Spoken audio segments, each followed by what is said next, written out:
Welcome to the Raw Review. We are the Dudley Boys of What Culture. I'm Adam Wilbourn, joined by Michael Hamflett and Michael Sidgwick, here to review this week's episode of Man in Now. But before we get into it, if you're a fan of this sort of thing, make sure you subscribe to WhatCulture Wrestling on Apple Podcasts, Spotify, Amazon Music, and YouTube. We do daily wrestling podcasts where we not only review Raw, but also SmackDown, the show formerly known as NXT 2.0. AEW Dynamite, AEW Collision, pay-per-views, premium live events. We have interviews, roundtable discussions, and a roundup of the week complete with a very good quiz, of course, on WrestleCulture. As said, though, joined by Hamflett and Sidgwick to review last night's episode of Raw, which I hated. April Fools. I loved it. What did you think of the show? Bit of a good news, bad news one for me, this. Good news, at long last, there was a show on this tour that actually stood up for itself as a TV show, I thought. I don't think there's been a single episode yet on this European tour that's justified the amazing responses from the fans. Certainly as an episode anyway. It's felt too much like a European house show tour at the worst time of year to be doing that. And last night, I think, was the platonic ideal, ultimately, of having that crowd and then still putting on a show kind of worthy of the time of year with at least one incredible high, but then lots of other good stuff to talk about. Bad news, increasingly, the pattern I'm noticing in current Fed is they are very capable of high peaks. They've got loads of other characters and stories, so there should be some of them every single week. But the lows are becoming more pronounced and regular, and like it's Simon Miller's format, so I'm not going to steal it. But like the ups and downs are just becoming too apparent each week now. It's rare that we talk about the world all the time. Loved stepping into the world like every Tuesday morning. Could not wait for Raw. That's when a wrestling show's got you by the jaffers, right? That's gone. That has gone. It's like I tune in and I cannot wait for the stuff I like. I kind of groan a bit through the stuff I don't. And the next step after that is the show getting bad again. It rarely kind of tips back around. They've got the WrestleMania card wrong in a lot of areas and it's affecting the rest of the show. A couple of very high peaks. It's hard to build something good on a foundation of shit. That's what they've always said. Everyone says that. And yeah, there's the odd line here and there, the odd angle here and there that's going to be good as some kind of convergence of crowd, atmosphere, talent, wrestlers. But you cannot build something good on a foundation of shit. And that's where we're at. You know, they've got the card wrong. And you can't get you can't get rights from wrongs. It's the thing that they got right, and it's not good. I'm just going to die on that hill. I'm gonna bleed out on that hill. So AEW's always got the matches. So even when the booking wasn't great, the pay-per-view had this, and you see it now with the crowds they draw for the pay-per-views. The It'll Be All Right in the Night thing was this like safe bet that AEW had, but I think a lot of people were using that as a band-aid to kind of like cover over the fact that the booking's pretty terrible. Thank God the matches at the end, because the story along the way just was not that entertaining. Anticipation was like minimal in some cases. WWE's It'll Be All Right on the Night is the best one they've got. WrestleMania is the very best one they've got. It's not even just hot crowds, cool destinations for the B shows, the Fed being hot in general. It's WrestleMania, like the ultimate It'll Be All Right on the Night. The set's going to be class. Vegas is Vegas. The fireworks, the pyro. Everyone's got a great idea at WrestleMania. Yeah, a couple of matches will over-deliver. There'll be something that will shock you. It will be so goddamn all right on the night, you'll almost forget. And they want you to forget some of the missteps along the way, and then they, like we were talking on a pod yesterday, they have a couple of quite obvious reset points after WrestleMania to move the pieces around. But it really feels like these pieces need moving around, I think. I don't feel like I'm watching this roster with a lot of these stars getting used anywhere near like the sort of the height of the possibility of some of these characters and stories. I really like last night's show. I thought in terms of that and what happened on SmackDown, it's corrected quite a few of the problems that we pointed out in that excellent sort of, what would you describe it as, the sort of dissection of the road to WrestleMania that we did last week? Yeah. I mean, like, I don't agree necessarily with that. I'm not so sure that I would recommend you watching it, because I still feel even after this week's episodes, I still think that's in date. I'm not seeing enough course correction, really. I'm at least seeing how, like, Bron Breakker, I know we're going to jump over the review. Bron Breakker will have a great night at WrestleMania. He will. Would I have rather seen Bron Breakker in something a little bit more compelling on television? Yes. Absolutely yes. Absolutely yes. You know, it's that sort of thing quite a lot. Whereas, like, I really like, obviously what they did with Jay and Gunther on this show. I thought the opening promo exchange was the best thing they've done with, aside from the actual turn, obviously, with Cena and Cody. And the main event, as convoluted and, Oh, well, it's definitely just going to be the one-on-one match now because the DQ means I get that, but as a sneak peek of what we're going to get between those three, I got really, really excited. But we'll get into it. Let's start at the beginning of the show. John Cena comes out in London, of course, soaks it all in, goes to do his spiel, but immediately Cody Rhodes' music hit. He comes out, Cody Rhodes. And Cena tries to talk, but Cody's like, no, we've listened to you for 2 weeks. I'll do your job for you. You're going to cook me, aren't you? Where are you going to start? Are you going to mention my lisp or the Stardust? Got to be a bit annoyed the fact your last WrestleMania, you're facing Stardust in the main event. What else? What else is there? What else you got? I've got an arm tattoo on my neck. I got booed in the company that I created. Like, I know you're not going to bite on any of that, says Cody. Maybe I'm just struggling the idea that the Superman really is dead. But you've lied to the fans these past 2 weeks. Your words don't match your actions. He talks about riding again on the roads with John Cena, singing along in the car together. Rhodes knows that John Cena cares about the fans. He wants them to really explain why.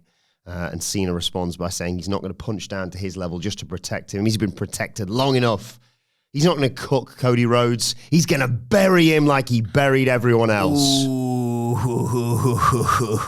John Cena buries talent now. I don't bury talent. I am talent, says John Cena. Just saying stuff, innit? I bury mediocrity. I don't give a rat's ass about your lisp or your failures. Your ego outmatches your ability.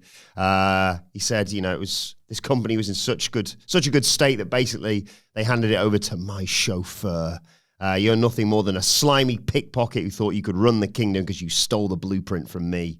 It disgusted John Cena to see Cody with the belt. He stole the secrets with him riding on the roads for years. Rhodes wanted to be undeniable, but he's still underwhelming.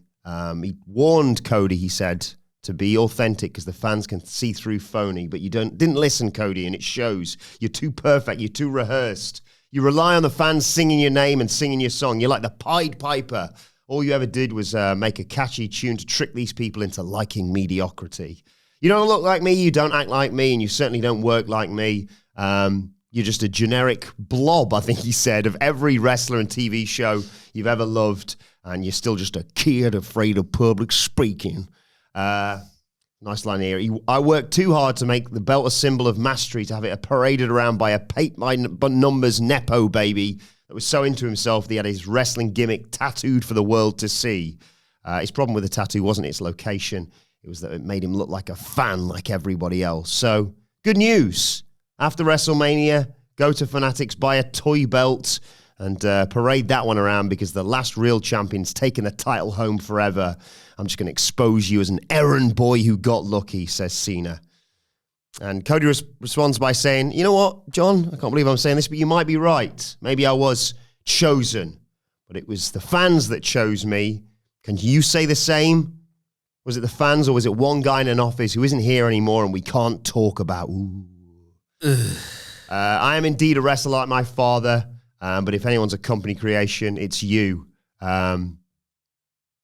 People were afraid of John Cena on the microphone, but Cody wasn't because Cena had more dick on his mic, not on his mic, more dick on the mic than in his jorts right now. What? Just saying dick, innit? You're saying dick. Finding a shoehorning dick. Yep. Additional shoehorned dick. Everyone says that. It's a historic promo cheat code. You insult me for acting like a 16-year-old taking public speaking lessons, but you're the one hanging out with Zac Efron wishing you were still 16. Zac Efron like 35 or something. I got some doubt. Cody said Cena created so many disenfranchised fans that it made him easy to pack up and go elsewhere and start his own company, of course. Don't act like you left the business better than how you found it. That made sense. But there's two of us in the ring right now. Between the two of us, which one of us sold out to The Rock? John, you're still my hero, says Cody, but you're also a piece of shit. And Cena responds by saying, your brain is full of feces and not facts. I work 100 times harder than you. I was never protected from the fans or any superstar taking their best shot at me. Everyone took their strongest swing when I was in the ring, and no one's ever been worthy, so I did it myself. I always made things great no matter what garbage they gave me. You had to leave because your best couldn't wipe my ass. I make money for billionaires. You steal it from their kids. See you at WrestleMania, champ, says Cena. And he goes to leave, and Cody says, just before you go, John, just remember, the fans have never chanted at me, you can't wrestle. Cena's fired up by this, and he goes back in the ring and squares off with him. Looks like he's going to back down again, but he attempts a cheap shot, gets caught by Cody, and dropped with the crossroads to end this segment. I just want to praise you, because there's been a lot of these promos lately where your performance is a gift to them, whether they're good or bad. And I thought this one was bad, but your performance was very good. And you said you liked this at the start of this review, and I really didn't. And certainly nobody agreed last night watching live. I saw your replies. I think the kids call that a ratio. Everybody seemed to love it. Everybody seemed to love it. Not me, Doug. Rare Dr. Fed L. Well, thanks for calling it rare. But the comment section, stick around. Going to be super positive for a bit if you only want your positivity, because this feels like it's going to be quite a negative start to things. Right, so this is John Cena's fourth heel turn now, because he turned at the Elimination Chamber as a violent psychopath, sick of it all. He turned again in Brussels as the one, which I thought made all the sense in the world, by the way, that kind of falling down, I can't stand it anymore, each and every one of you. I said at the time, if there was ever a character that was allowed to say that, it was him. That's your second heel turn. Third one, I kind of don't like those ones anymore. I'm going to ruin wrestling, and I'm going to take the title, I'm going to make it the spinner again, like you don't understand what wrestling is, John Cena does, and I'm going to make it, I'm going to reshape this, all of Cody Rhodes' thing in my own image. So, gone off that one. Not into that anymore. The new one is the floweriest and fanciest way of fine speech, kid, which was the thing they said they weren't going to do weeks ago. And that's ultimately what they've done here. This was a spiritual sequel to the Roman Reigns work shoot thing with somebody far better equipped to deal with it, with a lot more cooperation. Cody, obviously both armed with killer lines that they knew they had, and it wasn't just going to fall apart or make somebody look exposed like it did Roman Reigns back in 2017. But just like in 2017, it's dumb shit. And the only thing that accounted for that in 2017 was nothing in that storytelling universe made sense ever. So you could go out there and you could do and say what you like, and John Cena weirdly meta. Yeah, John Cena would be like, "Well, you and it was like, hang on, that's coming from the child-friendly top baby face, but we're here now, and nobody cares about anything." Yeah. And he has been the one proven guy in an era where no wrestlers draw anymore, and he's the only one. So sort of got this platform to say it. 2 weeks ago, we were saying how Charlotte Flair doing what she did to Tiffany Stratton just does not jive in 2025 WWE, because it is a storytelling universe broadly that makes sense. And you simply cannot go on television and act like that and it fit. Now, you put your opponent over, get yourself over, build the match, make sense of a story that you're telling, and then Charlotte Flair just comes and Charlotte Flair's it, and you're like, this feels weird. Yeah. It is happening again. This was in my opinion at least, a free hit with the live crowd. You're delivering some of these lines in front of a very hot and very receptive crowd. I said I didn't think it was compelling, right? I will accept that if the audience are going as nuts for the big lines, then there is an element where you have satisfied the brief in the building. But there is a big difference between CM Punk's pipe bomb and Paul Heyman's big speech against Vince McMahon at the tail end of the invasion, and the sort of stuff they were doing here, where saying the unsayable over and over again to get the gasps, to get the big moments, that elevate, the elevated stakes as they went further and further and further and further, when it makes absolutely no sense with the storytelling. This promo would have made more sense if John Cena had never turned. And then over the weeks, he becomes more insecure that Cody, he's a babyface, and he's like, I'm really excited for WrestleMania. And then Cody's coming out and getting louder pops. And Cody's coming out and just looking the better athlete and the younger guy and the top guy now. And John Cena's insecurity is starting to bubble under. And even Cody said, can't wait for the match, mate, but it's not going to be big match John, is it? It's going to be Austin Theory, John. I'm going to beat you. Then you get this John Cena. Who the do you think you are? Yeah. Who the do you think you are? I did carry this company, and I did lay the groundwork for you. Whatever you did, when you came back, it was in the health it was in only because of John Cena. There was absolutely a time when this promo would have existed. 4 heel turns later, when you're just still trying to figure out what this John Cena character is, for me, was just not the time. His acting was abysmal. Like, this was bologna, fudge, and mustard stuff delivered, like, through a heel prism. Like, feces and Pied Piper. And I was like, well, thanks. I've taken out of it now, John. Thanks very much. Like, I dare say, and maybe this is where, like, me and you differed 2 weeks ago, but this is kind of what you've been feeling all along. I thought for him, in Brussels in particular, he underplayed it, and I'm good for you, John. Like, and I know at the time you were like, I can never not see John Cena. Yeah. This week, just that slipped for me completely. I even quite like last week in Glasgow when he mentions the spinner and there's like a glint in his eye and you're thinking, well, there should be. Like, you know how much a lot of people hate the spinner. Yeah. Why not dig a little bit? This is just like, and when I get to WrestleMania, and it's like, you can't act. How have you become an actor? How was that the field that you went into? Because you can't do this anymore. Like, the lines were proper out of that ultra mega scripted. Don't forget to say the funny bit, feces and facts. Now, I could be mistaken, Sidge, but isn't alliteration the work of... Yeah. So that stuck out. Red flags everywhere. Cody Rhodes wasn't particularly likable, truthfully, in this kind of, let me get in front of you, John. Like, again, the lines on both sides were designed, like, engineered in a lab to get gasps from people in the building. And I understand how if that travels through the television, you're going to be at home gasping and going, oh, he said, what? But, like, and I'm going to use this example because I think it's relevant. I was sat last night watching that with my kids, who have seen every week of this John Cena thing, who have asked separately for me to put the turn on because Elimination Chamber's set to a 15 on Netflix and they need my password. Engaged. Like, this road to WrestleMania has glued them, at very least in this match. I've called it my Hogan Warrior. They see the big stars, they see the big belt, and they see the WrestleMania sign and they get it. It's in its most simplest form. And they saw Elimination Chamber and they see a guy getting beaten up and bloodied. The hero of the story, Cody Rhodes. And then we're all as a family the other week, and even their mom is going, oh, John Cena used to be like the nicest guy, and now he's gone bad. And they get it. The kids get it from nothing to everything. And they're watching this and they're losing interest. And one of them's going like, what does he mean by that, was what I got asked at one point. And I was like, well, we'll talk about it at the end. And there was no conversation to be had. Because it's all fart-sniffing meta that, like, if anything, is designed for podcasters like us more than a WWE audience that, by and large, wants storylines, wants characters living in the world of Monday Night Raw more than anything. We have it with CM Punk all the time. Hit the Nepo, baby. What? I want to win the WWE title. Massive pop. Like, there's a clear difference. And this, to me, felt like the latest panic button in an attempt to get some sort of hostility to exist between the two when none feels authentic. And last thing, sorry, Sidge, I've gone on for ages. Off with this Vince McMahon background cartoon villain stuff. I didn't like it when Punk did it to Drew. Who picked you, Drew? What do you reply to that with? Yeah. Cena had a line, and it still felt like you shouldn't be doing it. Cena had I built empires of billionaires, you took the money off the kids. Good line.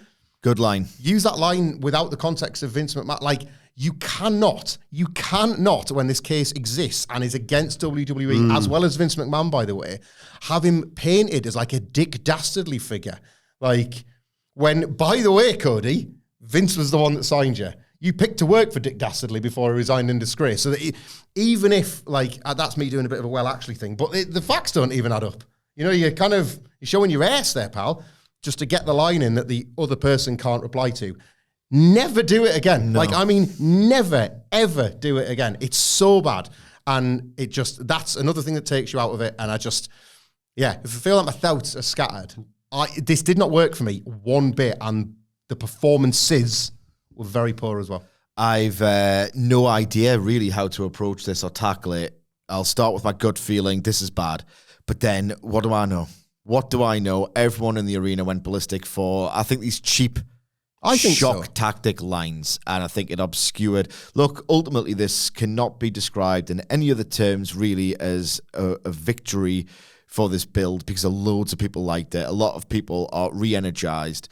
But as Hamflett makes a really astute point, like, James usually asks a lot of questions, and I watched the first half now with him just to see if he wants to get into this, in a little bonding time, stay up a little bit later and watch it with me and all the rest of it. And he got a lot of it that he's seen. He didn't even ask any questions here.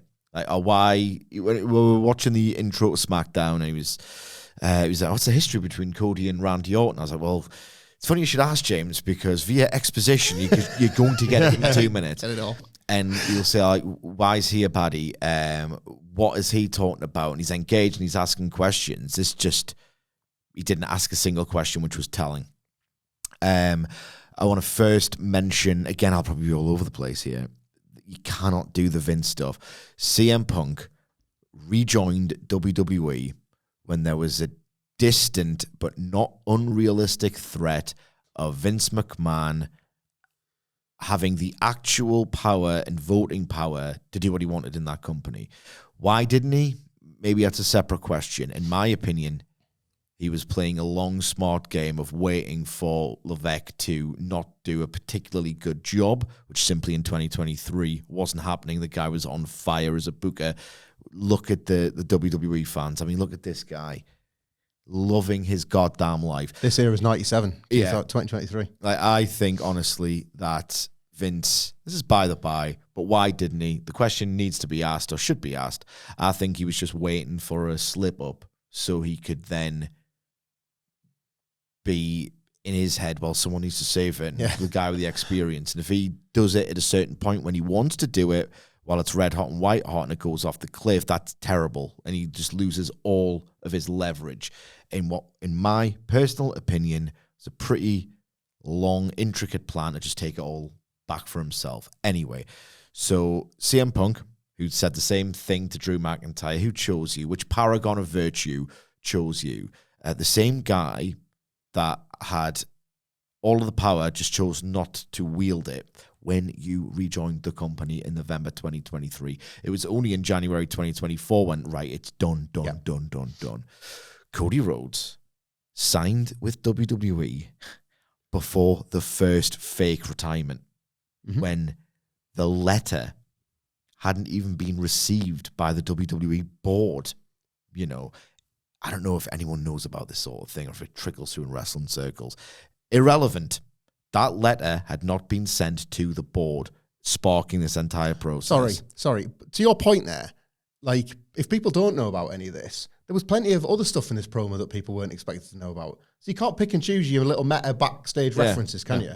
Like, there wasn't any attempt to, like, explain away other bits of this promo. Cody Rhodes, who I think is amazing, a great world champion, the single most interesting, bold, he saved my fandom, right? And he saved WWE fans' fandoms at the same time. I mean, it doesn't get more different and influential and powerful. He's the guy and that's admirable. The guy of this decade. So I feel like I'm well positioned to critique him when it needs to be critiqued. And my God, you cannot say Vince loved you and what an arsehole he was. You willingly rejoined the company before Levesque even took power. You know what I mean? Like, even Punk could say, I was only heading in one direction, and it was really, it was the Levesque era I joined. He could make the case that he could make himself believe that Cody can't. What are we doing? All you're going to do by invoking that guy's name, in addition to trivializing, by the way, the rubbish creative that he was responsible for. I think he was responsible, maybe, allegedly, for a whole lot worse. You are only going to expose yourself as an absolutely massive hypocrite. Stop it. No good can come from it at all. Ever. Right? Out of the way with that. Cody Rhodes has a tendency to talk bollocks. If you go back and look at some of his statements publicly over the years, it's almost one of the endearing, chaotic aspects of his personality.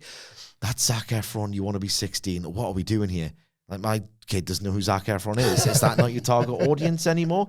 Zac Efron is in his A24, I want to get the Oscars acclaim pursuit of his career, right? So, I mean, I don't know what we were doing there.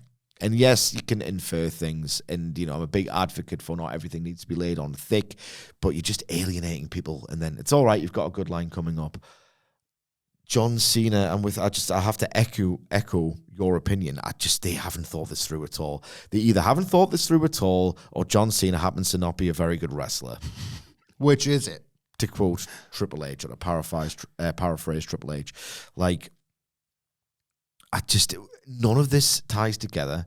He's got a different motivation every week. I don't think you can. I think you'd be very generous to state, well, the whole point is, deep down at his core, he knows Cody has overtaken him, and he is just projecting and saying all sorts of stuff that he doesn't mean, in a bid to conceal from himself the brutal truth that he's been lapped and he can't deal with it anymore. Maybe there's an element of that. It doesn't really feel like that in his performance. It feels like he is changing his MO and his character every single week, and he's got no clue what he's doing from one week to the next. That's sure what it feels like to me. That was him in the 2010s and 2000. What do you need, boss? That was John Cena's That was entire John deal, Cena. and it still is now. Yeah. I will say I've got there's a small glimmer of possibility here, which I'm going to get to at the end, but a few more notes on his promo. It was so over the top. None of it ties together. A lot of the lines were just out and out rubbish before the really good one at the end, which he saved and was clever enough to save. What? Why did he have to sell his soul to The Rock to basically be 2017 John Cena? This version of the big heel, he's turned his back on everyone. He's sold his soul to The Rock. How can you sell a soul if you don't really have one? And that's the whole point with John Cena. As well, sorry, I know I'm all over the map here. Him talking about authenticity. 2 weeks ago, you'd misremembered the last 5 years of your life to shoehorn a hollow, fake-feeling motivation behind your heel turn. You dress up like John Cena. You're not authentic at all. You cannot be talking about authenticity. You can't. It just doesn't work with me, brother. He also said, Cody, man, I left this place for you. You're stolen valor, effectively. Yeah. Like, all of this is because I made it great, and now you just get to celebrate in it. And like in the same promo was like, I can get garbage over. Why can't you? Well, which is it? Yeah, I know. Is it greatness or is it garbage? Like, you're just saying He's just like, saying stuff. He is just saying stuff, and he's saying it in a way that I just found really alienating. I remain completely unconvinced by this, and I'm feeling at the moment like he's either bad, and I've said it for years when the big, the reappraisals of John Cena. I said all along, LaGreca. There was a little boy. There's a little boy all along who said, no, he was always bad. And I challenge you, I double dare you to go back 2010, 2011, watch John Cena for like more than 2 minutes at a time. See how good he is then. Maybe he's always been bad. I think, right, that this fundamentally is so flawed because this image of John Cena, the great hero, and now the contrast if he's no longer a hero, I mean, this character is almost indistinguishable. John Cena, at his core, was a propagandist whose job in this new, like, the facade of sponsor-friendly PG-era programming, where he was a guy who did propaganda and told you it was good and family-friendly when his value system, or what does hustle, loyalty, and respect even mean? The guy was a complete arsehole. He was mean, really mean-spirited. 5 Fun House allowed you to explore that. Well, we're going to get into that. We are going to get into that. He was very mean-spirited, like he would punch down constantly. Like, it's fine. He had a goofy gurning face.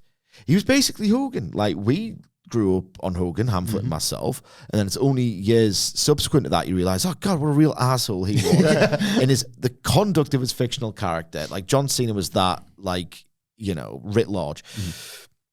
The idea of him turning his back on his old value system, he was an arsehole as a character.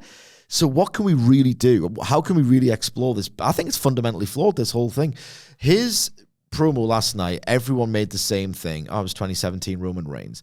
His whole deal was, it was a weirdly meta thing to be so over with so many kids of, he played the role of a top star in this world about wrestling, and all he would do would question the credentials. No, it was never like hate or you're evil and I'm going to, I mean, there's elements of it, but you're evil, I'm good, I'm going to prove that good should conquer over evil in the end. His character as a babyface, particularly towards the end, was such this weirdly meta, I'm going to be this guy, this ruthless career politician who'll own you on the mic or bury you or dress you down.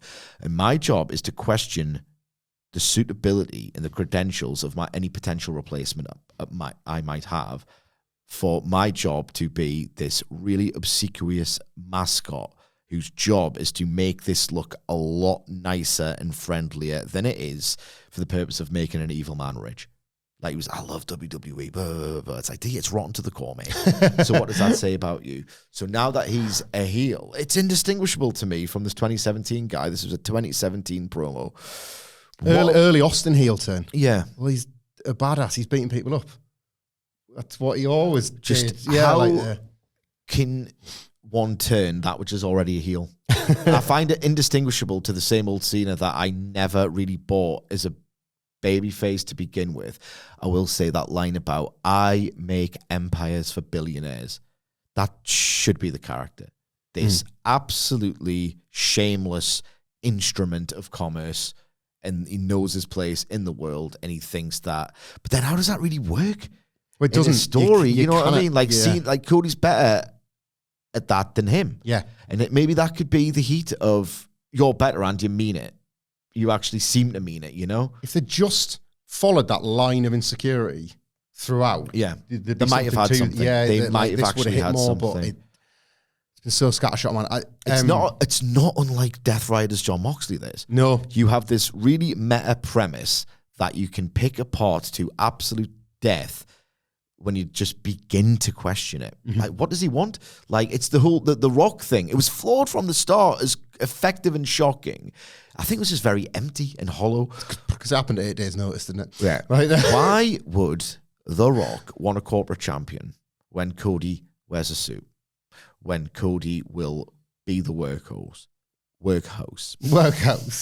When Cody cannot exemplify better the qualities of being a corporate-friendly, sponsor-friendly face, and they are generating more revenue than ever with him on top.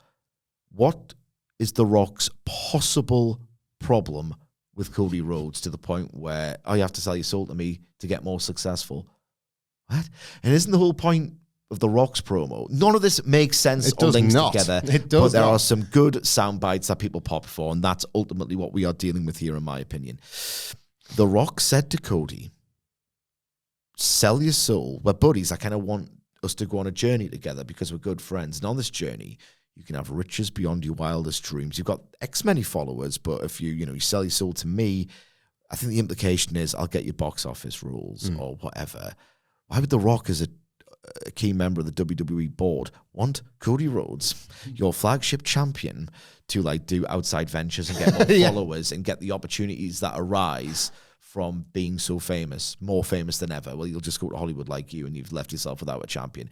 It's absolute and total nonsense from day one. I think we've all been fooled by the Elimination Chamber turn, the execution and the idea of which was so compelling that maybe you didn't want to question it then when you should have.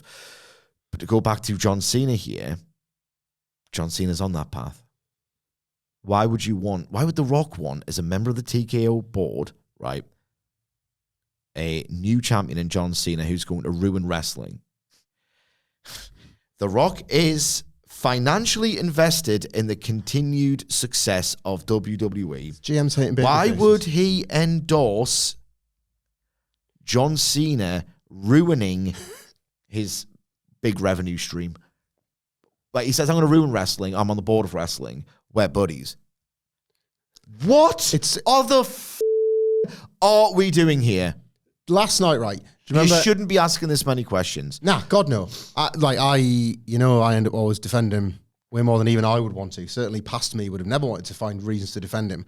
Said it all along. I have a certain, strictly as a creative guy and strictly in this storyline, I have a certain degree of sympathy for Triple H because I think I know the way he I've got no sympathy for Triple H, Paul Levesque whatsoever. Not in any other context. In no context whatsoever. I've always felt, sometimes it was internet forum paranoia, that I have understood to an acute degree how much that man thinks. He's an asshole. Like, when you could see his political moves, when you could see the jobs he would choose to do versus the ones he didn't. I'm going to say something nice. Remind me to say something nice, please. It became very easy to read Triple H, I think, in the 2000s, and that has stuck. And there was a generation. The THQ thing was so funny. Like, there was just so much transparent stuff that it became very, very easy to read Triple H. And then that's extended onto NXT, even when he became a beloved figure for his creative golden era in NXT. And then you get the fruit basket stuff, and then it was like, wow. I know where this is going, and I know what you're aiming for when you open these takeovers. Like, this is for you, this NXT thing, it's for you, mate. And like, it's happened again with all of this, and I can like him, but I understand exactly who he is, right? But I also think I get him as a creative person as well. And we all enjoyed watching like the power struggle on the WrestleMania documentary between him and The Rock. Yeah. It's kind of gripping, isn't it, watching these two, like, who's got the power here? Well, The Rock's actually got it. Who's going to pretend that he's fine with The Rock having the power, but really, really wants the power? So they're a constant push and pull. The storyline is it playing out all over again. When Triple H came out with that press conference after Elimination Chamber, I feel like we're on the road to WrestleMania now. His dick couldn't have felt any bigger because he felt like not only had he dealt with this little Rock problem, but he'd also dealt with this nagging criticism that the road to WrestleMania was kind of on its arse a little bit. He's like, Triple H wins again. I always do. That kind of thing, right? So and then it goes on. And then there's been some criticism of these Cena promos and these Cena Cody exchanges. And he's like, all of this is because of Rock. I thought I'd won. I'm putting myself in the Hall of Fame. They put themselves in the Hall of Fame and people are still going. No. It was, he was nominated by Shawn Michaels and The Undertaker. Shawn and The Undertaker put him in. How silly of me. That's what happened. How silly of me. And then he's like, no, nobody's buying tickets. Right, I'm putting Brett and Steven to sell some tickets. Why are people not saying that I'm winning? Right? And then he's listened to the criticisms about this road to WrestleMania and said, where's The Rock gone? Where's the Rock gone, right? So Triple H at his most cynical, like, go out there and swear it up and all that sort of stuff. It's fine. Just before you go, John, Cody, just before you go, why don't you like mention The Rock for a second? How are we going to build off that? You're not. I just need to show him. Everybody shut up. I'm doing a good job. Like, Triple H, he knows it's getting big. And it's always like this. Like, I'm doing a good job. Mention The Rock. What about him? I don't know, just say his name. Like, that's why you sold out to The Rock. Ooh. Anyway, on to other things. Your microphone's a dick. Like that mention was so transparent. Like, you happy now? It all comes together. It all comes together, like Rock, even though it doesn't. The Rock might, as I've probably just will, explained, may/will appear at WrestleMania. Right? Terramana in hand at the press conference. Yeah. Oh my God. We made a magic again, didn't we? That's what we do. It's like, did you? Because like, I'm feeling pretty magic right now, but there was a lot of weeks of anticipation that I just wanted to live in the magic, and you wouldn't let me live in the magic, Paul. Like, I thought this was bad. I'm glad Sidge did too, I've got to be honest. I wasn't sure on your thoughts. I haven't talked about it over the desk this morning. Everybody loved it. Mr. Busy now, Mr. Professional. Call him Mr. Work. Everybody seemed to love it online last night. And I couldn't. I'm baffled by the continued success of WWE on an individual level. I get why, those pieces of crap have really elegantly linked some narratives in late 2023 and 2024. And I get why people like it. I just don't. I still had continued problems of reacts to the matches, which are mid. But, I get the storytelling. I do get it. I don't get this. I do not get the response to this. I don't want to say that literally everyone who popped for this was tricked by edgy lines, but I'm kind of thinking were tricked by edgy lines. And the match is going to be massive. You see them together. John Cena's going to suck, bro. He's going to suck, bro. Actually, you know what? His physical performance at Elimination Chamber as a babyface, and he looked like he had the stuff as a heel. So maybe I'm being really, too cynical there. There is something to the idea of John Cena all along, and this is where the Firefly Funhouse exploration into that psyche and how noble was this dude really all along. Like, maybe there's this idea that you could reframe John Cena as a guy who never had a soul to sell, and Cody actually has a soul and John Cena can't handle it. Maybe that's the story here, but it's so all over the place, and John Cena himself is making no sense whatsoever. I think they've botched it. And I don't think John Cena knows what he's doing. Probably shouldn't have been integral to Cody winning the belt last year if he thought all this as well. Just not for nothing. Like, I don't think I want him to win the belt. I'll help him anyway. I'll put him on my shoulders just to be on the safe side. You wanted to say something nice about Triple H? Did I? I want to say something nice about this whole thing. Okay. And the thing is I thought the line, I make empires for billionaires, was really, really well phrased, really, really well delivered, just exposing that soulless money-making husk that John Cena was all along. Latch onto that, and we might have something here. We might have something to hear. Moving on, we've got the rest of the Raw to talk about What did now. you like about it, Wilbourn? I thought this was the best thing they've done out of the three sort of face-to-faces. But maybe you're right. Maybe I've just been tricked by these lines that me and Anne-Louise were watching it last night. Anne-Louise was loving it. Out of the three that we've done, this is the one she enjoyed far and away the most. But I absolutely can see where you guys are coming from.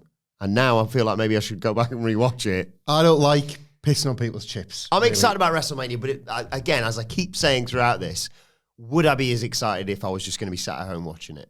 Like, we're incredibly lucky, as you always say, we're incredibly lucky in this position. To be able to do this as a job, and I know I think it's 15 days. Not that I'm counting. We'll be flying to Las Vegas to spend a week covering it and being in it, and it's the ultimate all right on the night in wrestling, WrestleMania, and like that was a gift to WWE for decades, plural, realistically. And then just the last couple has been the show. And it's back to being a gift with the two main events. Being honest, both main events on both nights have got that. Well, it's the right stage for it.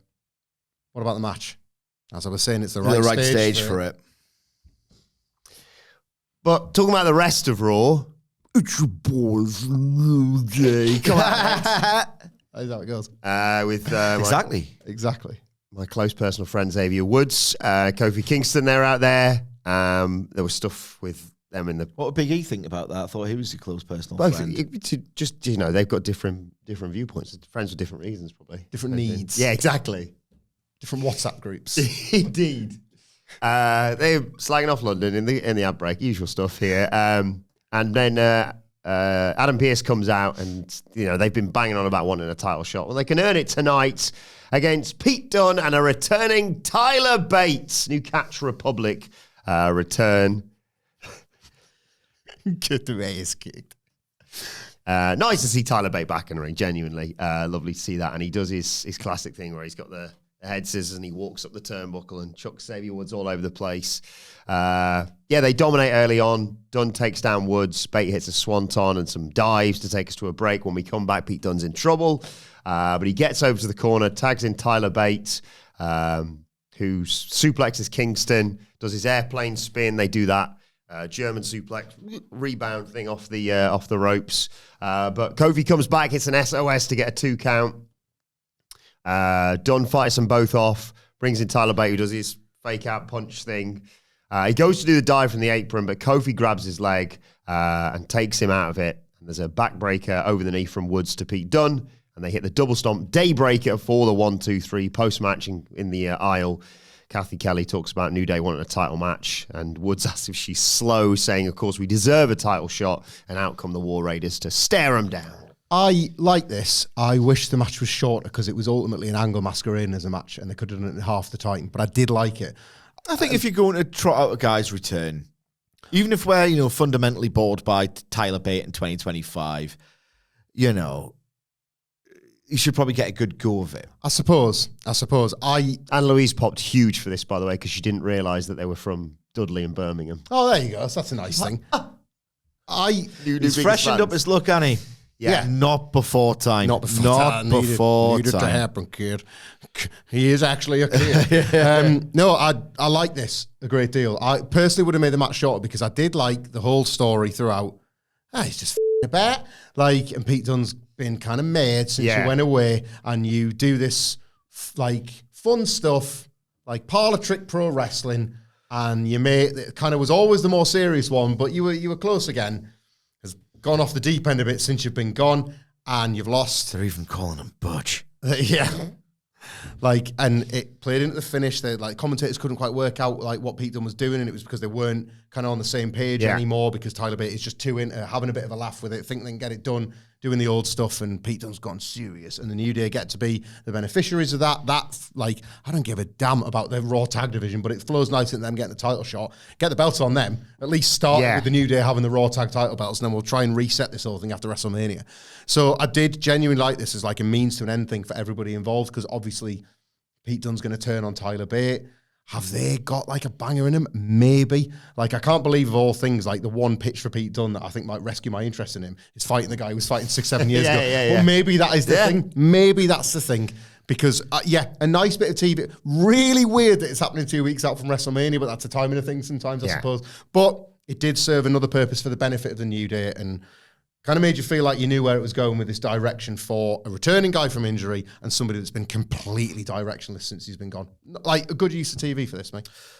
Tyler Bate needed to change that look up about 4 years ago. He instantly felt like someone who might actually give a toss. He seems so checked out, and, he's still doing the same old stuff. It's very, very one-dimensional. Do you want some insight, son?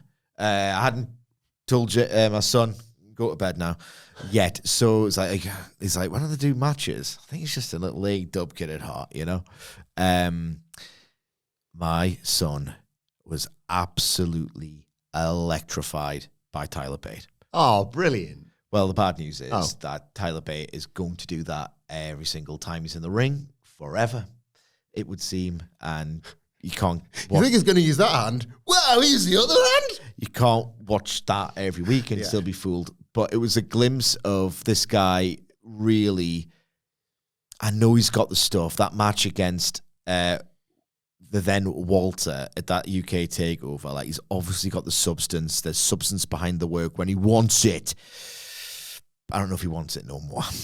You can't watch your first Tyler Bate match every time, Yeah. So it was just a weird snapshot of, my God, it was amazing watching this dude for the first time. Absolutely amazing. Witty, explosive, completely creative, unique, charming. To watch it through the lens of a first-time viewer, the Tyler Bate shtick, he was absolutely, he loved him. He loved Tyler Bate. It's like, who is this guy? He was like, he's amazing. The one with the long hair is rubbish. Is what he said. And I know they were kind of working that into the match, but like, a dour technical wrestler really isn't. It's like, we talk about a lot, me and Hamflett recently, of, like, he says Cody Rhodes and John Cena is Hulk Hogan to the Warrior for the next lineage of Hamfletts, okay? Exactly. It would appear that Pete Dunne is the next Ronnie Garvin. For, like, what is this pretty dry technician doing in the spectacle? I mean, you don't belong here. What are we doing? There was 3 heels out there, weren't there? Yeah. Good night for Tyler. He's got 3 heels. And one of them's his partner, Yeah. So I am happy with that. Terry Garvin is Pete Dunne. It's like, what are you doing here? Rubbish, Ronnie, garbage. Yeah. So anyway, those are my thoughts exclusively. They're doing Viking Raiders versus New Day at WrestleMania. Just get a belt on the New Day, man. What are we doing? Like, I thought they were going into Mania as champions, but apparently not. Clearly, that looks like the direction they're going in. So they're doing that at Mania. Two Raws left. That's going second, and it's going to die. Yeah. I guess if, like, they've got Big E for a run-in to screw them, that's a nice bit of business. It's nice, but you cannot be relying on a guy who might have a career-ending neck injury. You know what I mean? It's time to stand up on your own 2 feet, lads. It could be a boat. Even be a boat. You just sold me on the match. I hate when you do this. He likes WWE and what it hypothetically might be next week. Why don't you wallow in the muck of this week, bro? Well, because you're always fantasy booking. Yeah. So, there's always next week. Your SmackDown head's coming on. You were with me, and now your head's going to come off and go into SmackDown land with him. Don't do it. Come on, be join honest. me in SmackDown land, Michael. Be honest. Be honest. Sidge did this, I don't know enough, like 90s TV or something like that. And I was like, well, funny you should mention that, Sidge. And I engaged with like about 10 minutes on the work of Peter Engel. Like, and he was actually Rest in peace. Locked in as well. R.I.P. What the hell was Gladiators this week, by the way? It was on this week, but not. Oh no, was it this week? We've missed one, haven't we? Yeah, there was one semi-final left and a final. Quality of these. Sunderland boy in the final. It could potentially be Sunderland versus Scarborough in the final. Is that Sunderland guy doing well? He's doing well. Awesome, to be fair. I've kind of dropped off Gladiators. Both my sort of like, well, where I grew up and then where I kind of have made my home could be in the final. They're both like off a stick, the pair of them. I will say, in terms of like what's capturing the imagination of the kids, anecdotally, there were no fed eggs, but there were 2 gladiator eggs when we did egg painting. That's why I was off yesterday afternoon. And Hamflett had to do the Raw preview solo. So I spent yesterday afternoon son's class and then the daughter's doing egg painting as a little activity to get the parents involved when they're trying to make a living. Inside... I've got one on Wednesday, next Wednesday. Egg. So there are no Easter and fed book days and- eggs. There were no fed Egg. 2 gladiator eggs, right? So over, man.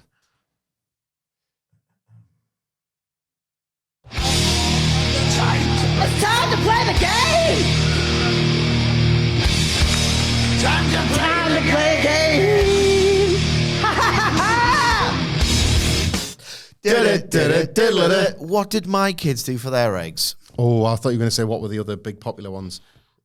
Isaac egg. Darts was Darts popular. was but over, not was it? with my kids, but darts was one. But what were my kids? Isaac egg. You kind of ballparking it. Haaland. No. Jack Grealish. No. Okay.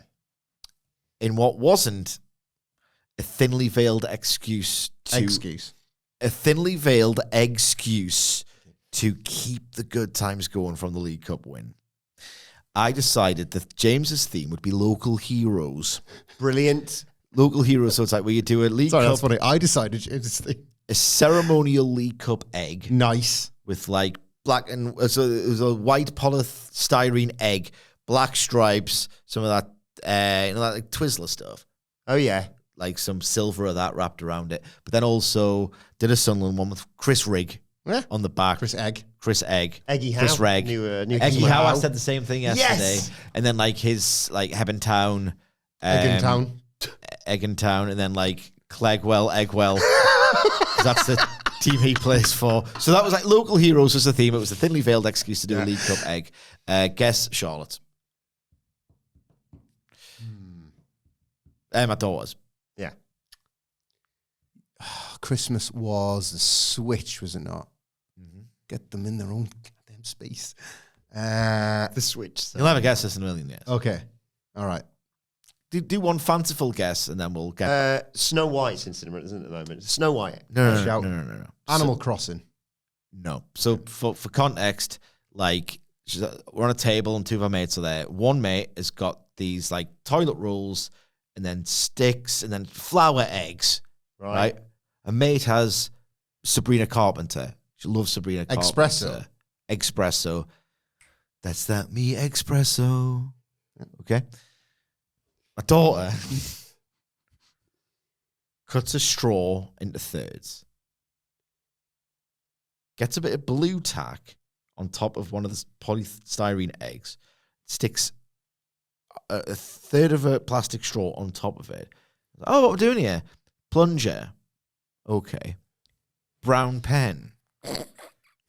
Starts doing that. Yellow pen. It's like, what we're doing here? Toilet egg. She just thinks it's hilarious. I agree. That is really oh, funny, that's to be good fair. stuff. There's the That's poo good. and wee, there's the Toilet plunger. egg. So I can have a toilet egg. Toilet egg. It better come with poo. Toilet egg. Brilliant. Really, really She did good stuff. green for pumps. Yeah. Oh, see, that's next level, that is. That's negs level. Indeed. toilet egg. Toilet egg. Toilet egg. That's really good It's good, stuff. isn't it? That is, that's strong. It's good stuff. I like that. I don't know what possessed her, but You know, like sort of like 2 days time on the train home or something. I'm just going to pop A toilet egg. she was absolutely delighted with herself. Oh, that's good. Are we getting poo in this? I love that. I like that. When what are you doing? Plunger, Dad. What are you thinking? Give me the brown pen. Catch up. That's excellent. It's excellent. It is excellent. I'll tell you what else was excellent on Monday Night Raw, because I had a good feeling the moment they sort of recap what happened with the slap heard around the world, and then Jimmy and Jay are backstage. Jimmy basically he signs his own death warrant because he says, go out there alone, mate.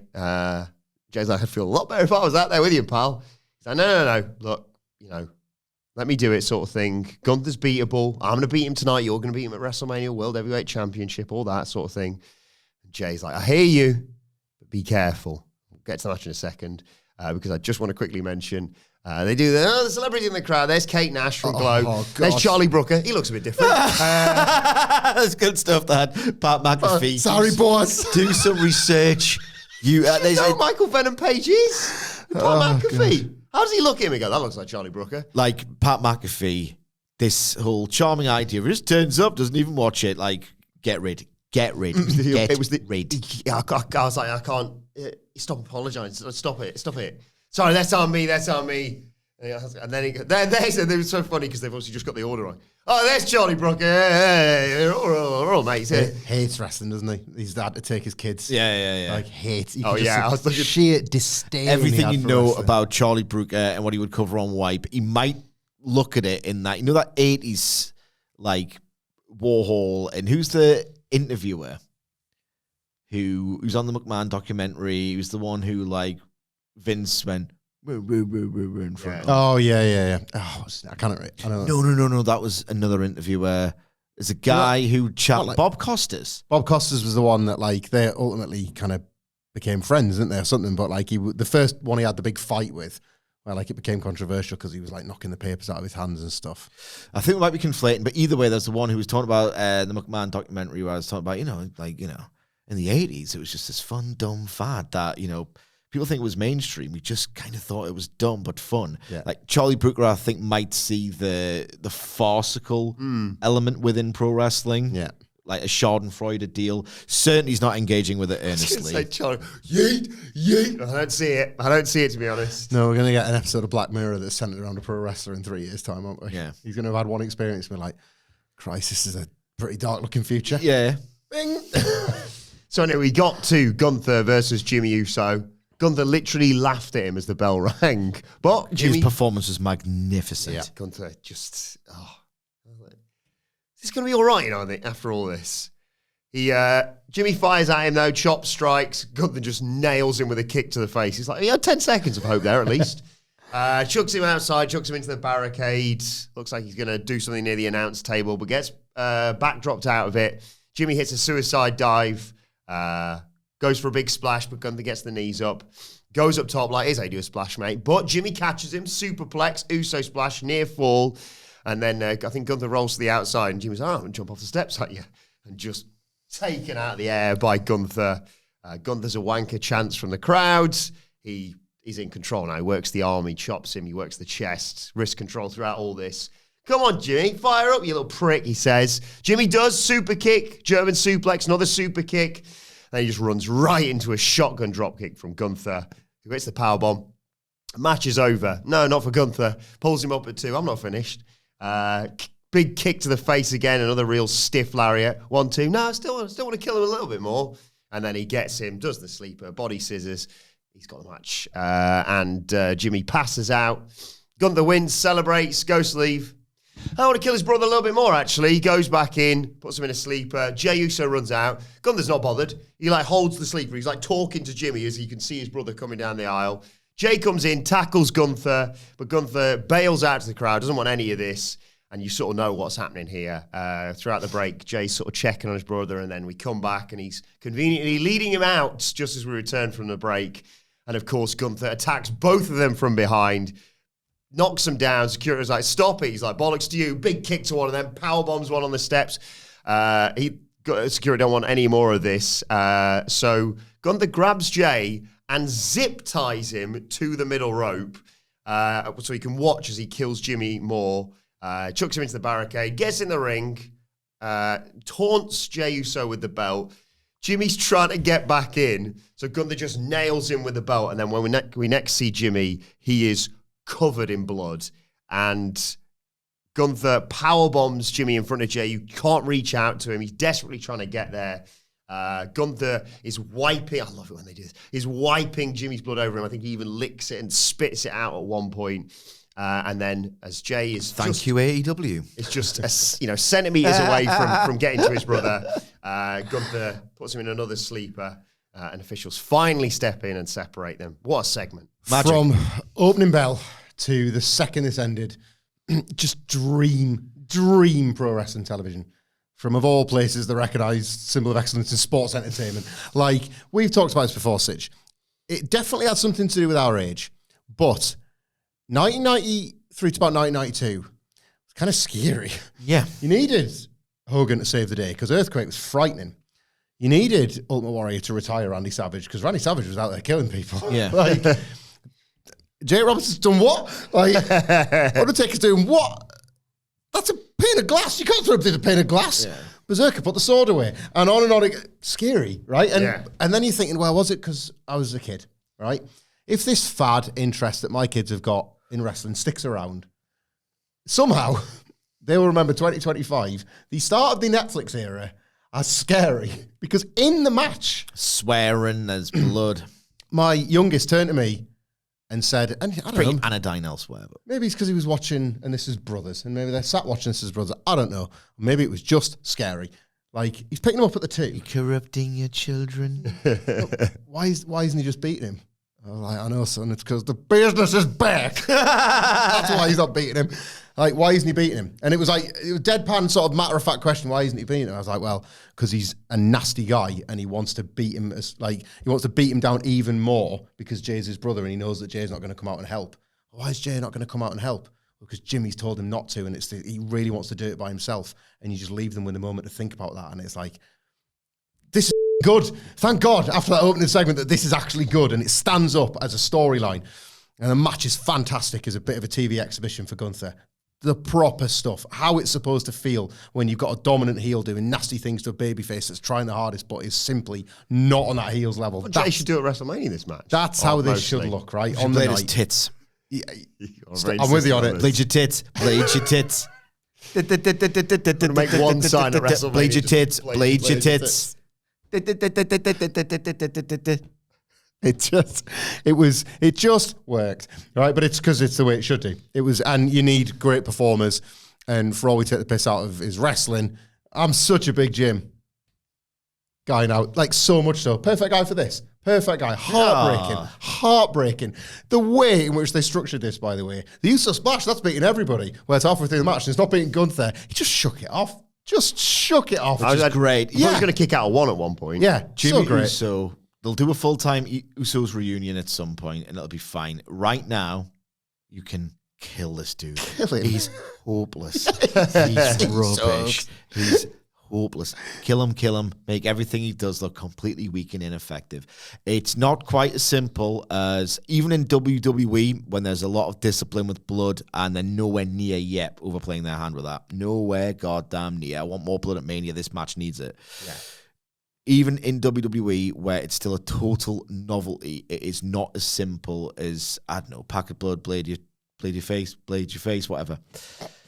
And then just doing it. You have to have the utter relish and disdain and like sick joy plastered all over Gunther's face. I thought it was a masterclass of an individual performance, and that's where the money is with Gunther. The worst people you know, and maybe, God damn it, I am one of them, will say...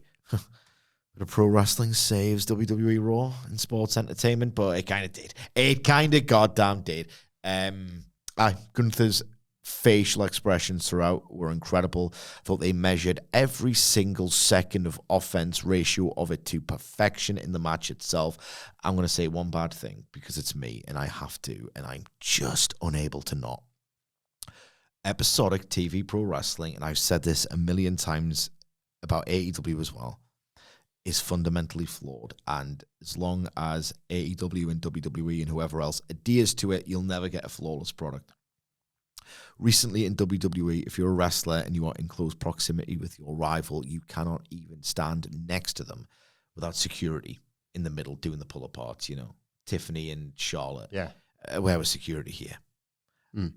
Sometimes you gotta do it.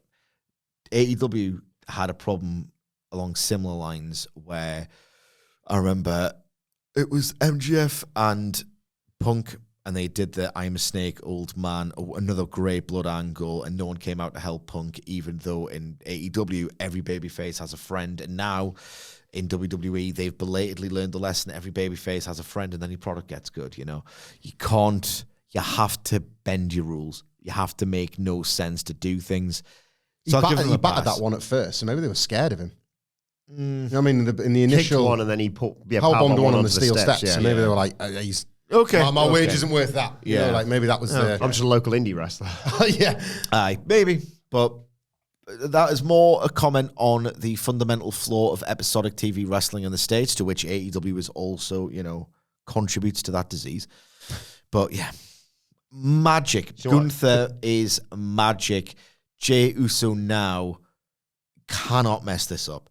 You've just reinforced Gunther is this really nasty, dominant, invincible, awful guy.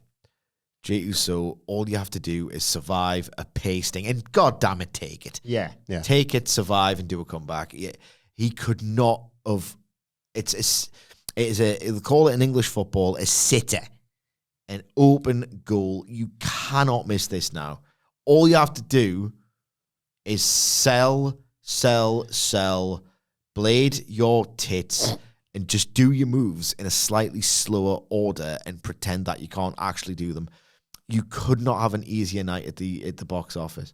I'm not sure the ball knowers would like this, but the production here was like best in class, and it helps. Like that understates. He seems so far away, doesn't he, Jimmy? Yeah, like it was enough for Gunther. Like handcuffs and zip tie are always like really effective props in wrestling, always. But exactly where Jey Uso was for the outside bit to work, for him to step in the ring and him to dangle the belt.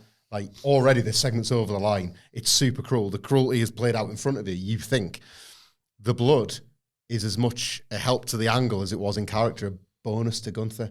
He didn't go out of his way to bloody up Jimmy Uso. If you are just in this story, Gunther think, well, this is an extra treat. Yeah. I didn't expect to bathe in his blood, but we're going to do it. I was just happy to dangle the belt in front of you and call you a loser and slap you about with it. That was enough. Yeah. I'd had my fun. This, though, like, this is dessert. I really like the bit where he put Jimmy close enough for Jay to grab him and then pulled him away again. Yeah. That was wonderful. I love the idea as well of just lifting his shoulder off the mat halfway through the match. I just want to do this. A heel should want to do it. I will say as well that they stay true to the promise. This is a really good bit of actual episodic TV storytelling, which has really eluded WWE basically since the Netflix era began, because you saw that slap last week and thought there will be hell to pay, and you saw hell. Like in your mind's eye, you saw the slap and thought, my God. Jimmy had to be that because Jay's suffering. So Jimmy was like, I'm your twin brother. Yeah. I'll be the confidence that you can't be. And now look what's... It's like... Confidence won't matter. We were defending this as one of the only stories. We were defending this, and I still think this story is the best of the lot. And you're looking at two main events that I don't think have earned the spot as much as this one.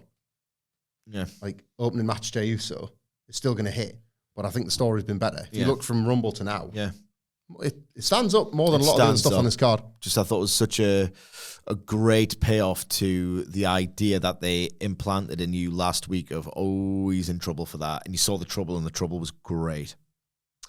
Following that, we see a video package for the Punk Roman Seth thing from SmackDown, with Cole asking, what's the favour? Hopefully we'll find out soon, he says. And then we go to the clubhouse. There's the Judgment Day. Finn and Dom back on the same page after what happened with Penta, etc. And Finn says, now all that nonsense about bringing in new members behind us, we can focus on bringing gold back to the clubhouse. And he says, never mind, Raquel. Don't worry about you losing to Lyra last week. I'll bring back an IC title. Don't worry.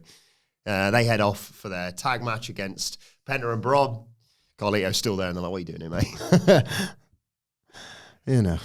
It's a dream's dead. Dream's dead. Wow, the dream's dead until a certain someone maybe has to take control of the Judgment Day following WrestleMania. Yeah. Then we're off to the race. Is it a contract? Yeah. Yeah. Give him something big. It'd be foolish not to pull a truck of money outside his house. It's a rare bit of narrative glue carrying cross, and they need that. Imagine him having to interact with different members of the Judgment Day and quickly like changing his hair. Sorry, one sec. Back up. Somehow it goes up like Carlito. Yeah. And then we got, the Judgment Day, Finn and Dom versus Penta and Bron Breakker. Penta and Bron kill him early on. Breakker comes in, shoulder tackle, chucks Balor around all over the place. Do you want to have a bit of this? Yeah, Penta, have some of this. Breakker clotheslines Dom outside and then holds the ropes down so Penta can do a big dive to the outside. When we come back, though, Judgment Day are in control. Referee distraction, Carlito's out there with them. They've taken over. But Penta hits Dom with a backstabber and makes the hot tag to Bron, who just, again, kills both of them with suplexes. Balor and Dom try a double vertical suplex, and Bron just overpowers them, does this nice double suplex on them instead. He also gets Balor up on his shoulders. Penta hits an elevated sling blade, but Dom dives in to break up the cover. Penta goes up top. He's going to hit the Mexican Destroyer, but Carlito jumps up on the ropes to distract the ref. Dom jumps up to hold the leg. And it all gets into a big schmoz with Finn and Break as the legal man. Well, he's getting involved at least in all this. And yes, a miscommunication means that Bron Breakker spears Penta. Balor chucks him to the outside. Dom takes care of him, so he's busy out there. And Balor hits the coup de grace to pin Penta 1, 2, 3. I had quite a few thoughts on this. For one, it was the last thing my kids saw last night because I couldn't send them to bed on that Gunther segment realistically. And they're massive. Sleep well. Yeah, they're massive Penta fans. And they were, I think the fundamentals must have been robust enough because they were really sad that Penta lost. And they were like, they didn't like them for doing that. And I was like, well, that's done its job. Well done. It is such a fine line when you are just with a wrestling company and everything it's doing, that you've got faith in the process, and when you don't. And this, I was on both sides of the line with this match because I was like, I don't think this is the WWE anymore that has the guts to pin Penta or Bron, but it kind of has to for where this story's going. I said on the preview yesterday, I was just like, this has got Deeks written all over it because it feels like all four are going at the IC title match, and they pinned one of them. Yeah. They actually pinned one of these mega over baby faces, and I've missed that guts in the booking of late to move your story on the logical way rather than the we'll just keep everybody happy way. So I'm glad, right? I was glad he got pinned. And is that your favorite wrestling stable of all time, the Ray? The Ray. I thought you were going to say the logical way.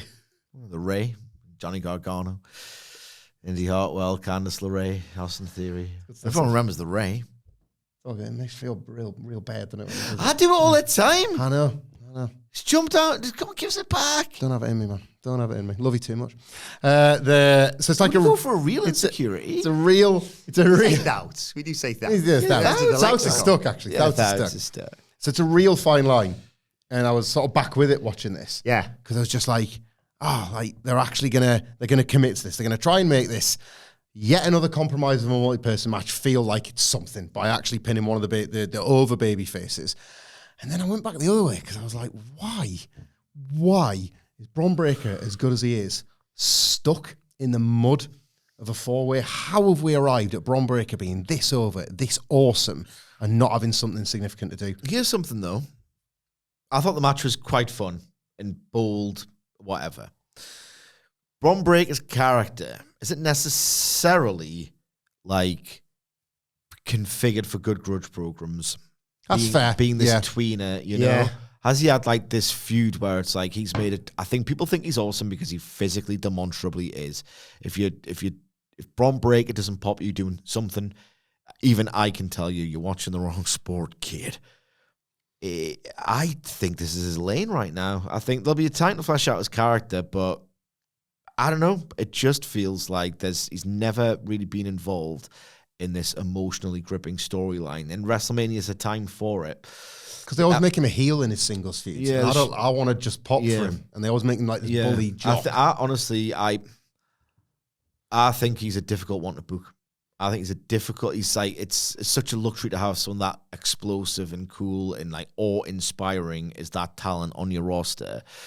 Like, I'm not one to a multi-million, billion-dollar enterprise should have great creative for everyone. I hold it to a high standard. Look at the resources you have. I think it's challenging to get emotionally invested in a Bron thing. Look at me. You'd have thought of that. Later on, there was I'll do it all now. There was could be an arsehole to Sheamus. Yeah. He was an arsehole like Sami Zayn is what I'm thinking, and to Jey Uso. Yeah. I'd quite like to see the babyface him as like this guy. To retract it. Levesque sucks. Levesque sucks, bro. There was meant to be an interview with Bron backstage, but Penta just flies in, calling him stupid, basically.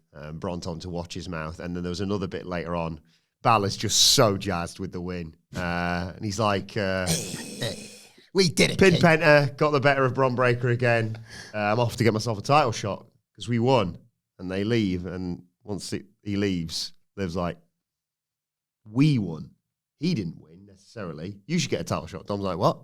Not sure about that." She's like, "I'll go and have a word with him actually once Finn's had a word." Has this replaced the women's title match as the multi-person that could actually be worthwhile? Yeah. I think this could be a real good bit of business on the night at WrestleMania. I like these two a lot together, and Penta and Bron Breakker know how to bring the big moments in the big spots. Should be all right, this. Chad Gable's backstage with Postman Pearce, saying how impressed he is with El Grande Americano. Says he'd love to wrestle him one day, but he's still a bit sick, and doctors know he can't compete. And Pierce says, that's a shame. We're in Minneapolis next week. Goes, I'll be fine by then. He's like, no.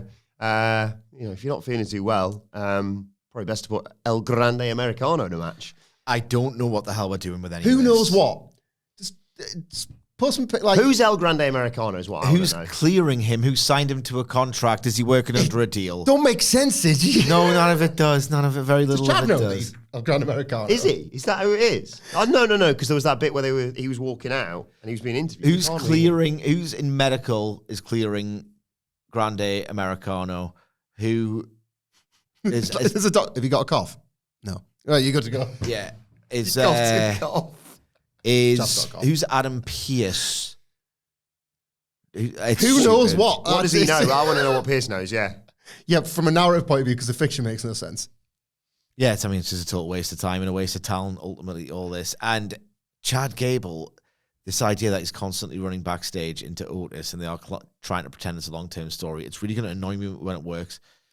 There was a tease of something insane in that backstage bit. Yeah, he walks in, he goes to leave. He's angry, obviously. He can't work in his hometown. Calls Alpha Academy clowns and idiots. And then Maxine Dupri says she's spoken to Natalia and they've got some ideas about the tag division. No! Well, No! ideas about a wrestling career, right? Not about Maxine, nothing against No, her. but the whole deal was like career advice from Natalia, yeah? Are they getting old Ocean Cyclone Suplex Maxine working Bloodsport? Oh my god. That'd be good. That's good stuff. That is. That's not the Josh Barnett tweets. A warrior forged in combat with the best Ocean Cyclone Suplex in the business. Are we doing And she's taking Chad out Charlie Gable Dempsey. versus Otis? Yeah, probably. But why is he appropriating Mexican culture in this pretty questionable gimmick to arrive at that? Why is he not? Is it Ray? What's going on? Save it all for the preview next. Is the LWO being fooled by this? It's that mystery luchador. I'm just glad Chad Gable's gone myself. Who thinks he's real and who is up on Because this? Dragon Lee was like, I know who you are. I'll see you out there. Yeah. But Adam Pearce does and doesn't in the same segment. I don't care for this. No, it's not very good, is it? I don't know what's going on here. This could have been a bit. Chad Gable's got bits over his entire WWE career. This could have been a decent bit. And the one bit of the bit that's good is because of his performance. And they don't seem to be able to keep track of, who knows what. This is so bloody Road Dogg. I know. He's booking both shows now. What? Is anything? This is the bit where Logan Paul's meant to call out AJ Styles, but AJ's not waiting for him. He comes out and calls out Logan, who comes out and holds a sign that's in the Prime font that just says prick. It's good. It's good stuff. Yeah. Slags off the crowd, obviously. He calls them sheep. Fans tell him to shut the F up. But Paul says, look, he's one of the Dudley boys now. He's had a change of heart. I hate you so much, bro. like sometimes I really don't like you. Well, they did that, and then he called him bro. Like that. He says a girl dad, he wants to teach his daughter the art of forgiveness. He forgives Styles for what he did at Madison Square Garden. His delivery, that was pretty funny. I'm a dad now. Different guy. Different guy. I think you are, mate. I forgive you, but don't try again. Styles like, I've got a daughter as well. I forgive you. Forgive me. I forgive you for being the biggest douchebag to ever step on the door. I got him, yeah. Just say, is it your first time watching it? I was like, I was so confused. I was like, what are you doing? What are you apologising for? Styles says you talk all about your success, your money, but fans care about... 1, 2, sometimes I don't get pins. Why is he pulling his head up? He didn't want the match. Fans care about what you sacrifice in the ring, boy. You might be talented, that'll only take you so far. What are you going to do with all that talent? Paul says, I would ask you for advice, but you should never take advice from someone you wouldn't trade places with. And Styles tells him to not have his mouth right. Check his ass can cash. Paul's like, is that a threat? I was like, I'm literally in my gear. Paul says, no, I don't fight for free. Slags off all the fans. Points out one fan on the front row about spending his life savings to get a front row seat, and now he's like, now you're looking at me, dickhead. Charlie Brooker, wasn't it? Yeah. Paul tries a cheap shot. Styles dodges it though, knocks him down, goes to beats him up, smashes it against the announce table, goes back inside, but gets crotched as he comes between the ropes, and Logan hits him with that pulverizer, which I do like the look of. It's a good move. It's a good move. That's fine, isn't it? It's boilerplate. I hate it. There's not going on much, really. Like, AJ Styles had this match in 2017, and people did backflips for it. And now he's got a slightly better Shane McMahon to do the big bumps with. He'll probably be fine. Like, maybe it'll be an over-delivery on the night, maybe, but the story's just like this. It's endless premise regurgitation. This will be the match I will forget when we run through WrestleMania. Without question. Yeah, it's like, you're not a real wrestler. You're faking it in this business, and I'm a real wrestler, and I'm going to teach you a lesson at the big pay-per-view. Rinse, repeat all the goddamn time. Logan Paul is pretty bad. Like, you're broke. I mean, it's just the most Route 1, uninspiring, basic, not even particularly well-performed drivel. Has he ever had a story that isn't this? I'm trying to remember. Like, I guess Ricochet was sort of, I've lapped you and I've only just got here. But other than that, hasn't every Logan Paul story... It's all premised on the idea that he's better at wrestling in quicker time than the others, and the others say, well, no, you're actually not good. We haven't had like him in like any kind of emotional thing. Yeah, he's too vapid to be involved in any of that stuff, isn't he? I don't think he adds anywhere near the value people say he does. No, I think a lot of I like people... that flipping springboard clothesline he does. I hate you as well. I think a lot of people are getting over it now. Yeah, I think it feels like... Well, I don't know what the answer substance is. to it. Because you had the substance, don't use them anymore. That's the answer. You had the phenomenal debut, obviously, at WrestleMania, tagging with The Miz. Then it's like, oh, does some single stuff. Then you have the whole... He's fighting for the world title. It's in Saudi, but it's, still fighting for the world title. Then they do the US title run. And from the moment that ended, you were a bit like, all right, what are we doing now? Yeah, it's the same crap, man. Yeah. The Roman match was brilliant. That's probably where I should have gone out. The Roman match was amazing. I thought he was good at Mania last year. It's one of my favourite matches, that. Oh, the triple threat. Yeah, that was really good. Enjoyed it. A lot of fun. Jackie Redmond's there with Lyra Valkyria. She appreciates Bayley's help, but the one blotch on her record is being beaten by Bayley, so they're fighting for the title next week. Fine. Who? Bayley and Lyra Valkyria for the IC title, because Bayley beat her to qualify for the The chamber. first match was and by the way, first match was Bobbins, if I recall correctly. Botchley was Liv was saying as well that they were going to deal with Lyra Valkyria when she was talking to Raquel after the jibe from Finn, so they're inevitably getting involved. That's where this is going, isn't it? In the tag match. Wasted time at Mania. This was the bit with the Judgment Day and Balor. I'll get my title shot. And then it was the main event. It was Io Sky versus Rhea Ripley with special guest referee Bianca Belair. Early on in the match, a big pomp and ceremony for the build-up to this. Early on in the match, Belair has to pull each woman off because they won't listen to her count. Sky hits a suicide dive following a break. You suck, pal. You're so bad. They are on the outside. Rhea gets Io Sky on her shoulders and drops her face first on the apron, and there's an attempt at a poison roller that goes a bit wrong, to be honest. But when they get back inside, Io nails a stomp to Rhea's midsection, goes to the over the moonsault, but takes too long. Rhea cuts it off. They fight on the top. It looks like Sky's going to hit a poison Rana. Ripley counters that with a top rope Samoan drop, but right at the last second, Io basically counters that into a crucifix bomb for a 2 count. Sky hits the bullet train knees, goes up top, tries a flying crossbody, but Rhea Ripley just headbutts her out of midair for a 2 count. That looks good. That was nice. I also like the bit following this. They trade counters, and basically Rhea Ripley just hits a razor's edge onto Io Sky, and a Shining Wizard gets a 2 count. They trade counters again. Sky, you can see where this is going. Sky gets backed into the ref, into Bianca Belair, and Sky ducks, and Rhea boots Bianca out of the ring. Bianca. Io rolls up Ripley. Yeah, who's that? I know Io Sky. I don't know Io Sky. Whoa, where's the rest of it? Where's the rest of it, Adam Body? Rhea hits her with a riptide and gets a 12 count, I believe it was, out of that. But by the time Bianca gets to her feet and gets back in, of course, she counts and Io kicks out. There's an argument between Rhea and Bianca Belair, and they get into it a little bit. Ripley attacks Sky in the ropes. Belair pulls her away. Ripley smacks Bianca Belair. Ripley turns and ducks to see Sky flying through the air, and this time Sky hits Belair with a missile dropkick. Ripley nails her from behind, and once Bianca gets to her feet, she's like, both of them have hit me, basically. Bollocks to this. Calls for the DQ, which obviously gives Io the win. That means it's definitely going to be Io and Bianca at WrestleMania. Ripley attacks Bianca after the match. They brawl. Sky takes them out with a dive. She attacks Ripley. Belair attacks Sky.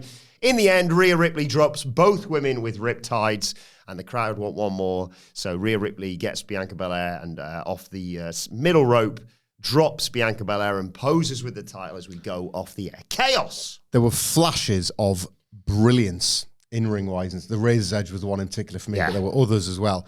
And all power to them for those, because there were some signs early on that they were on different pages. This has happened to Rhea a lot recently. She has to work her way into a match. Yeah. Early on, when the worst time for it to happen as well, because you're setting the tone. Oh, is this not going to work tonight? And then when it got good, it got great in little moments. And again, all more power to them, because the booking was crap. Like it was crap as a graphic. It was crap last week. You kind of knew it was going to be crap this week, even if it was good. And I think that's what this was ultimately. This was crap, even when it was good. It was going to be either this, it was all likelihood was going to be this, or the classic pin but foot's on the ropes. So just there's been a couple of, because wrestlers shouldn't be referees. Yeah. This was. I did like the bit at the backstage where they it's do the worst crap of all time, isn't it? When they do this and they're like, cut backstage to Bianca. It doesn't. This isn't on Bianca, by the way, but cut backstage to any wrestler with a referee, and all they can do is go. So I go 1, 2, 3, right? Yeah. Yep, you got it. I feel like we talk about this when companies do it right. AEW were doing it, then WWE started doing it. I like to think we praise it when it's happening rather than just criticizing it when it stops happening. But we are getting back into the habit of making idiots out of the wrestlers. Oh, God, it is Rhea one Ripley of in the this worst match. things you can do. Like, all of them, to be honest. Yeah, but Rhea Ripley was the particular. worst for it. Like, increasingly, these booking patterns are going back to some pretty dark days of making just pure thickos out of the superstars. Like, and it happens, it's a really weird, familiar feeling of the booking falling off, because when you're hot and when you're winning and when everything's tight, it's pretty much one of these things that you identify. Well, no, they're going to look stupid. Yeah, good point. We'll not do that. You're really hot onto that, because it's just when we say fans back winners, the inverse of that is they don't like losers. And when wrestlers behave as they are in this storyline increasingly, Bianca Belair had quite a lot of honor as well for just throwing the match out. Both hits were accidental. Yes, she kind of fallen out with both women, but you look a bit of an arsehole and a bit of a klutz at that. You're the EST. And you just... Or you're trying to get away from Rhea as well. So which is it, I don't think this European tour, the European fans have been hot onto any little one misstep that Bianca Belair makes rather than booing Rhea Ripley for the heelish actions. So this seemingly has not been the tour to try and execute this plan as well. Yeah. Everyone's just coming... Io is the one that is coming out of this with the most sort of glow around it as just an all-encompassing, all-babyface performer. But even there's a sense of she's being pushed literally in the contract signs, but pushed aside by the other two. I keep saying it, it'll be all right in the night. And this match was evidence of the stuff where, in the face of some pretty lousy booking, some not great character motivations, physically they'll pull it together. Yeah. They're bad again. You can't build nothing good on a foundation of and this is a foundation of that. You can't possibly, with the arrangement of the characters and the stipulations and the rules, nothing good was going to come from this, which made it all the more impressive when you got a half-decent near fall. It's bloody hell, there is a neon flashing sign telling you there will not be a finish here. This is not anyone's first time, even though Rhea Ripley is acting like it's the first time this has ever happened, making her in turn look like a total moron. The fact that they managed to contrive to get some decent near falls out of this when everyone had sort of warmed themselves into a match that, as Hamflett correctly points out, was trending in a pretty rubbish direction. Not the first time Rhea Ripley's had this sort of probably not wrestling enough. Anna, she is, I've said this a few times on that tour, increasingly in danger of them having to resort to a heel turn. Terrible booking, by the way. Terrible booking considering how over she was last year. It might not happen, but I'm fairly certain it's going to happen. She looks entitled. This storyline has done less than nothing for her, being entirely counterproductive. And you get the bit where you get it in all of these matches, and the fact that the wrestlers of all people don't know how this goes and have to act like they don't know how it goes is just, it makes them look like morons. So she accidentally kicks Bianca off the apron. She gets the pin, the 12 count or whatever on Io, and she looks around like she is in disbelief that there's no one there to count the pin. How has this happened to me? It happens in every single one of these. This is the one thing we knew would happen. Yeah, you can't do this. You have to ban this. You have to ban the special guest referee trope. It never, ever, ever works. It might have worked twice. It just makes everyone look stupid. The foundation of it is stupid. Like, we need a specialist for this. Like, I hate it so much, bro. I hate it so goddamn much. Really nice. nice. The king of cinema and storytelling. Nice snug drop kick by Io on Bianca. It's like some of the just, stuff in this was like so cool to look at. I mean, the triple threat, you're going to get, your Brian Gewirtz types. See? Oh. But then Brian Gewirtz will be raging because obviously his paymaster's The Rock, and The Rock's put all his stock in John Cena, who might tank the company. Yeah, it's tweet that. What were you thinking, Dwayne? I'm going to tweet that. Well, let us know your thoughts on Raw in the comment section or on X at WhatCulture WWE. Watch, they can follow all three of us. You can follow Michael Hamflett at Michael Hamflett. Follow Michael Sidgwick at Sidgwick. Follow me at Adam Wilbourn. Follow us all at WhatCulture WWE, as I said. Make sure you subscribe to WhatCulture Wrestling, wherever you get your podcasts from, for daily wrestling podcasts. We'll be back later on today to preview NXT. But for now, it's been the Raw review. My thanks to Hamflett Sidgwick. Thank you for joining us, and we will see you soon.